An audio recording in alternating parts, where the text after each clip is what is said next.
Boa noite a todos muito bem-vindos a mais uma sexta de tratamento de saúde de nossa casa Cantinho de Jesus, dando continuidade na primeira parte ao estudo da obra Justiça Divina, pelo Espírito Emmanuel, através da mediunidade de Chico Xavier.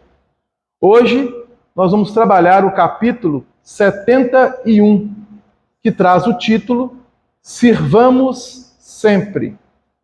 Essa reunião, onde Emmanuel ditou a mensagem a Chico Xavier, aconteceu na cidade de Uberaba, na Comunhão Espírita da Prece, onde Chico participava 2 vezes por semana. A gente sempre relembra isso para nos mostrar, para nos mostrarmos a importância do trabalho na seara do Cristo. E Chico Xavier foi um grande exemplo para muitos de nós, não somente espíritas, como aqueles que simpatizam pelo espiritismo e até mesmo aqueles que não são espíritas e nem são simpatizantes pelo espiritismo, mas tem em Chico Xavier uma referência de bondade. E essas reuniões aconteciam segundas-feiras e às sextas-feiras. Fora essas reuniões, não podemos nem aqui comentar dos outros trabalhos pelos quais Chico Xavier se debruçava durante a semana e os finais de semana, sempre trabalhando em prol do Cristo. E ao lado dele, não vou dizer às 24 horas do dia, o Emmanuel, guiando a sua mediunidade. E no dia 6/11 de 1961, Emmanuel vai nos brindar justamente essa lição com o título Sirvamos Sempre.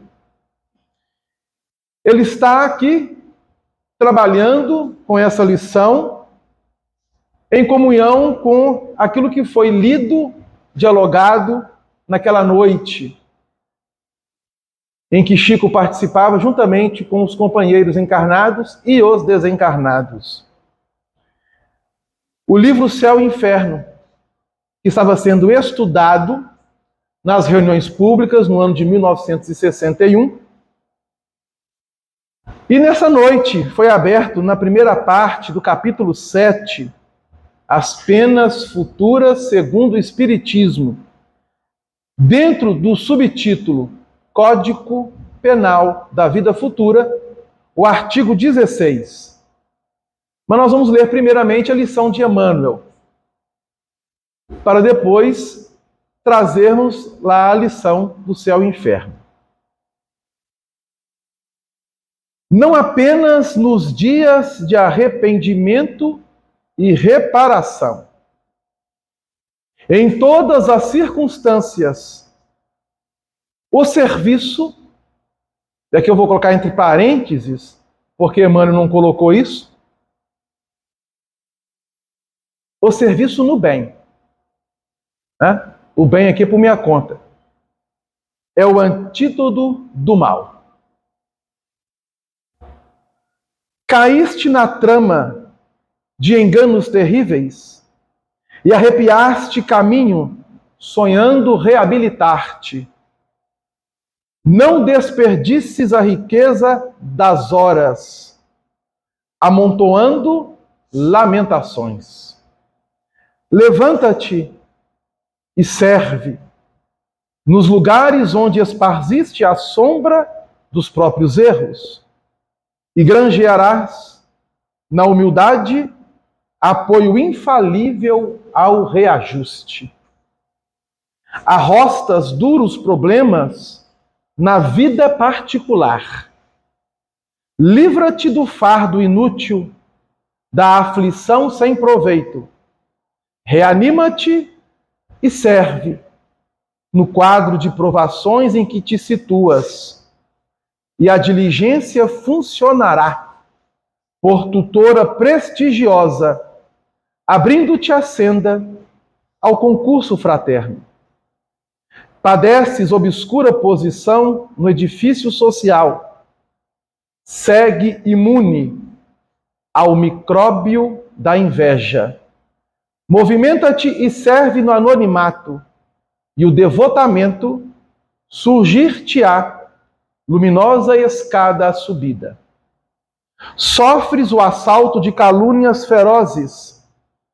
Esquece a vingança, que seria avitalmento em ti mesmo.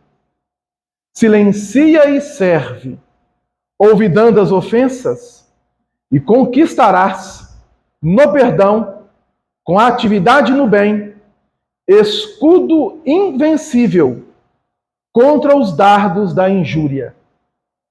Suportas afrontoso assédio de espíritos inferiores, inclinando-te à queda na obsessão.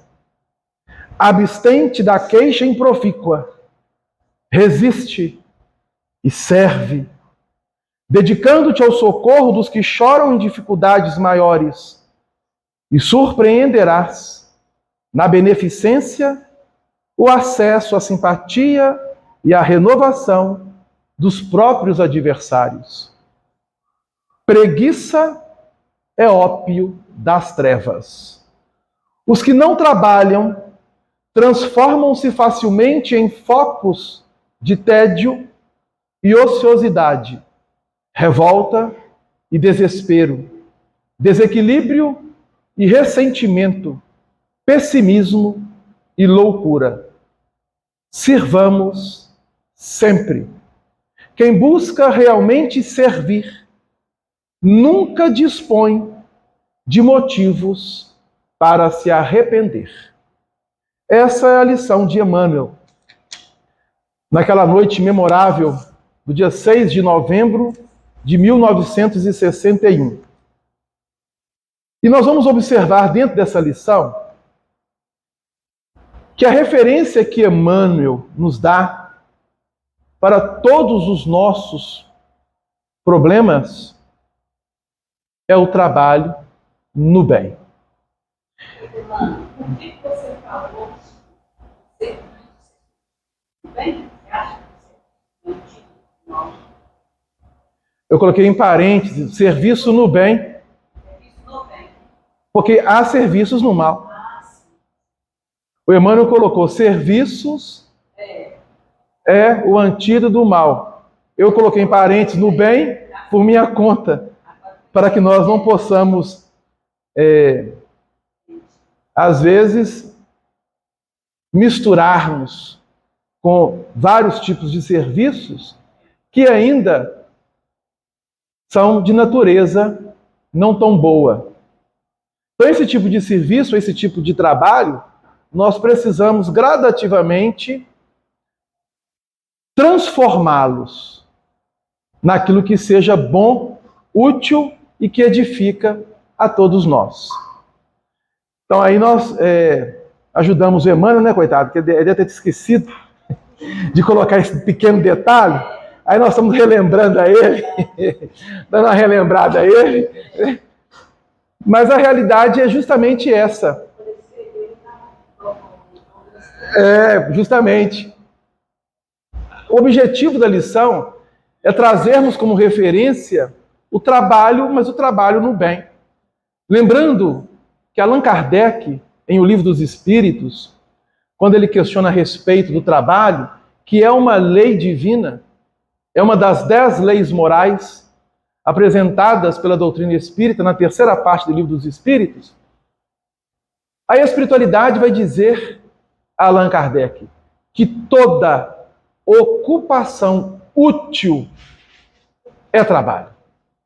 Então, toda ocupação do qual você se serve, em que vai beneficiar, engrandecer, construir e edificar algo no bem, a você, ao próximo e, de forma, como consequência, à sociedade em que te situas, faz o bem aos nossos corações. Então, esse tipo de trabalho, esse tipo de ocupação, ela é útil, ela é bem-vinda. Mas nós sabemos que existem forças contrárias ao serviço do bem, onde inúmeros corações ainda ligados ao mal e distanciados da luz, fazem de tudo para ser aquela pedra de tropeço ou aquela barreira de obstáculo àqueles que queiram servir no bem.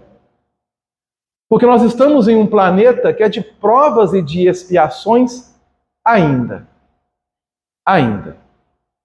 Mas o objetivo é avançarmos. E para sairmos da condição de provas e de expiações, é necessário trabalho.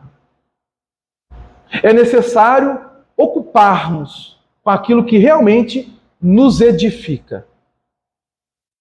Bom, só que Emmanuel, ele vai abranger vários aspectos dentro da lição, mas o foco principal é justamente este artigo 16 do Código Penal da Vida Futura, dentro da obra Céu e o Inferno.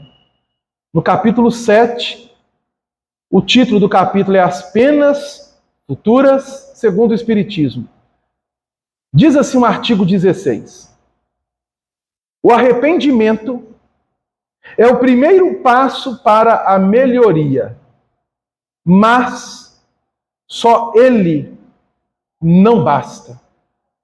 É preciso ainda a expiação, a reparação. Arrependimento, expiação e reparação são as três condições necessárias para apagar os traços de uma falta e suas consequências. O arrependimento abranda as dores da expiação no que traz a esperança e prepara os caminhos da reabilitação. Mas unicamente a reparação pode anular o efeito, em destruindo a causa. O perdão seria uma graça e não uma anulação. Aqui Kardec, juntamente com a espiritualidade, traz aqui algo bastante interessante, que é a questão da graça, onde inúmeros irmãos nossos, dentro de doutrinas, do ponto de vista religioso, vão trabalhar com essa palavra, a doutrina das graças, ou da graça. E também conjugando a ela os dons que Deus nos oferta, que Deus nos concede. Só que nós não vamos entrar nesse detalhe, porque aqui vai abrir um parênteses muito longo, muito extenso, e que não é o nosso objetivo aqui falarmos da doutrina da graça. Mas o que Kardec está dizendo é que o perdão seria uma graça e não uma anulação. Aqui está colocando o perdão divino. Embora, do ponto de vista da evolução do ser espiritual, na sua jornada, na sua trajetória de engrandecimento e de desenvolvimento intelectual, espiritual, moral, nós, de certa forma, já recebemos do Pai o perdão. Porque Deus nos concede, através dos nossos próprios esforços, justamente este perdão com que cada um de nós vamos trabalhar no campo íntimo. Então, quando se fala em perdão, que é também algo muito importante de ser trabalhado, de ser refletido, analisado, meditado por cada um de nós, a doutrina espírita, ela vai trazer para nós inúmeras referências, inúmeros ensinamentos acerca deste perdão divino. E neste artigo 16, esses três passos, eles vão representar justamente este perdão divino, que é o arrependimento, que é a expiação, que é a reparação. Bom, Delano, mas como é que nós poderíamos, então, compreender na prática este perdão divino dentro desses 3 pontos essenciais? Bom, vamos entender com muita tranquilidade os 3 pontos.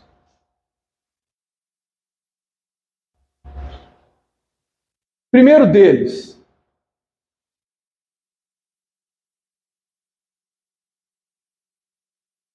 arrependimento.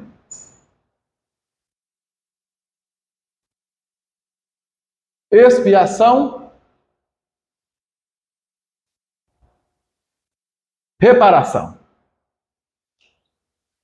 Todos nós, encarnados e desencarnados, estamos ainda vinculados a este processo no campo da nossa evolução. Então, a doutrina espírita, ela vai trazer de forma bastante clara e objetiva os efeitos, para que nós possamos analisá-los com muito carinho. Quando observamos os efeitos, o que nós deveríamos fazer? Buscar a origem das causas que geraram aqueles efeitos. Só que nós, seres humanos, dificilmente fazemos isso. Nós, encarnados e desencarnados. Porque a gente fica tão envolvido diante de uma situação que às vezes esquecemos que para que aquela situação chegasse a ter aquele efeito, não foi de uma hora para outra ou da noite para o dia. Foi o acúmulo de situações que fomos vivenciando. Só que existe uma lei. Embora nós sabemos da lei humana, que ainda é imperfeita diante da lei divina, e vamos relembrar a todos que a lei divina, ela é imutável. O que significa isso? Não está sujeita a mudanças, a transformações. Porque se estivesse sujeita a mudanças e a transformações, Deus estaria mudando de opinião. Então, qual é o objetivo da doutrina espírita? Trazer para nós uma reflexão profunda partindo de um ponto de partida. E ao construirmos as bases dentro deste ponto de partida, nós vamos gradativamente edificando, construindo a nossa evolução. Então, o ponto de partida de todos nós é este, ó. Deus.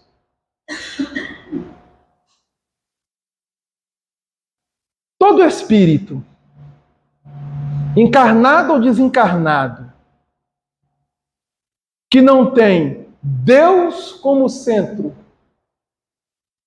e a luz que nos guia como foco, está em queda. Então imaginemos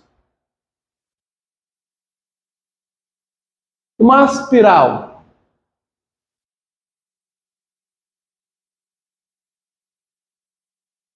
Aqui é o centro. É aqui que nós devemos buscar Deus. Adriano, mas como assim? Então nós sabemos que Jesus ensinou-nos que o reino de Deus está dentro de vós. Então não adianta buscarmos fora se está dentro. E quando a gente fala dentro, a gente amplia para várias questões. Primeiro, inteligência. sensações, emoções. Isso está na intimidade do espírito, não está fora. O objetivo é justamente o quê?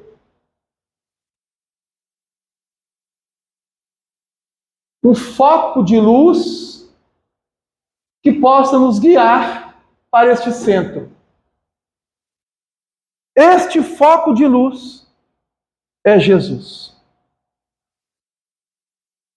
Eu sou a luz do mundo. Aquele que me segue não andará em trevas. Pelo contrário, encontrará a luz da vida. Então, o fato de seguir Jesus não é colocarmos uma Bíblia debaixo do braço e sairmos por aí apregoando, tentando convencer, como diz o ditado antigo, gregos e troianos, aquilo que nós pensamos ou achamos que é o melhor para todos. Não. Seguir Jesus é justamente voltarmos para dentro de nós e procurarmos compreender Deus no campo da nossa inteligência, das nossas sensações e das nossas emoções, aprendendo a termos um domínio. E este domínio, ele não acontece em 10, em 15, em 20, em 50, em 60, em 100 anos. Porque o Espírito é imortal. E é dado ao Espírito a oportunidade de crescer. Então, Jesus está nos direcionando ao centro. Quando damos as costas para Jesus, perdemos a luz que nos direciona a Deus, entramos em queda. Em vez de nós, estamos aqui, caminharmos em direção ao centro, nós fazemos uma força contrária. Queda para o espírito. O que adianta ganhar o mundo inteiro se vier a perder a sua vida? Ou o que dará em troca de sua alma? Ensina-nos o Cristo. Então o ponto de partida é Deus. E aí temos aprendido com a doutrina espírita que o Espírito é imortal. O Espírito é imortal. Se o Espírito é imortal e de repente ele não busca se direcionar em direção ao centro, ele dá as costas, entrando em queda, o que terá como consequência? Então, do ponto de vista religioso, fomos instruídos, porque não fomos educados, fomos instruídos a entender uma penalidade diante da eternidade, que aqueles que fazem o bem vão para o céu e os que fazem o mal vão para o inferno. Como aqueles que, supondo, irão para o inferno, poderão expiar e reparar? Caso se a pena é por toda a eternidade, mesmo que se arrependam, não tem como voltar atrás. É negado a eles o progresso espiritual. Então, o nosso ponto de partida é Deus. O Espírito é imortal. Se eu não consigo trabalhar dentro de uma existência, como então eu vou expiar e reparar? Aí entra aquela lição de Jesus, trabalhada em um Novo Testamento. Em verdade vos digo, Nicodemos, a um doutor da lei, que o Espírito sopra aonde quer e não sabe para onde vais. O que é nascido da carne é carne, e o que é nascido do Espírito é Espírito. Em verdade vos digo que necessário vos é renascer de novo. Então, a doutrina espírita, no Evangelho segundo o Espiritismo, no capítulo 4, vai trabalhar conosco a proposta da reencarnação. Então, para o espírito, está aberto a ele, diante do arrependimento, processar a sua evolução, passando pela expiação, passando pela reparação e avançando gradativamente para a luz maior. Isso demanda tempo. E é por isso que Emmanuel diz para todos nós aqui na lição, que a lição é extensa, profunda. Não desperdices a riqueza das horas amontoando lamentações. Levanta-te e serve nos lugares onde esparziste a sombra dos próprios erros, ao arrependimento. Levanta-te, serve aonde foi o seu próprio erro, levando o quê? Luz. E granjearás na humildade apoio infalível ao reajuste, à reparação. Em cada colocação de Emmanuel é um convite às nossas reflexões. Mas o nosso tempo se esgotou e nós vamos ficar por aqui, trabalhando esses pontos apenas para refletirmos, para entendermos que a doutrina dos Espíritos nos dá uma chave para compreendermos não somente a nós mesmos, mas todos aqueles com os quais nos vinculamos e toda a sociedade ao qual estamos inseridos. Uma boa noite para todos e que Jesus nos abençoe.